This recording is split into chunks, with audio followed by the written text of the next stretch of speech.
Hello, I am Sinushan. നമ്മളിനി ടൈലറിങ്ങിൻ്റെയും fashion ഡിസൈനിൻ്റെയും ക്ലാസ് സ്റ്റാർട്ട് ചെയ്യാൻ പോവാണ്. അപ്പോൾ ആദ്യമായിട്ട് ടൈലറിങ് പഠിക്കുന്നവർക്ക് ഒരുപാട് ഡൗട്ട്സ് ഉണ്ടാവും അല്ലേ?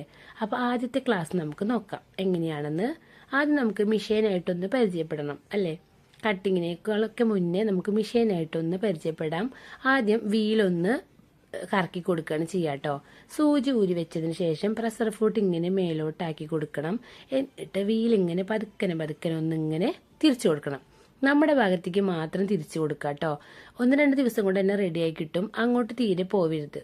വീല് ഇങ്ങനെ കറക്കണോടൊപ്പം തന്നെ നമ്മൾ കാലുകൊണ്ട് അതിൻ്റെ ചവിട്ടിയുടെ ഭാഗം അങ്ങോട്ടും ഇങ്ങോട്ടും ഒന്നിങ്ങനെ ചവിട്ടി കൊടുക്കാം. ഓക്കെ, അങ്ങനെ 1-2 ദിവസം കൊണ്ട് നമുക്ക് പെട്ടെന്ന് പഠിയും. അപ്പോൾ ഇത്രയേ ഉള്ളൂ, സിമ്പിളാണ്. അങ്ങോട്ട് തിരിഞ്ഞു കഴിഞ്ഞാൽ സൂചി പെട്ടെന്ന് പൊട്ടും. അതുകൊണ്ടാണ് സൂചി ഇടാതെ നോക്കണമെന്ന് പറയും. നൂലും സൂചിയൊക്കെ പൊട്ടാൻ സാധ്യതയുണ്ട്. ഇത് നന്നായി പഠിഞ്ഞതിന് ശേഷം മാത്രമേ നമുക്ക് കറക്റ്റായിട്ട് സ്റ്റിച്ച് ചെയ്യാൻ പറ്റുള്ളൂ. ഓക്കെ.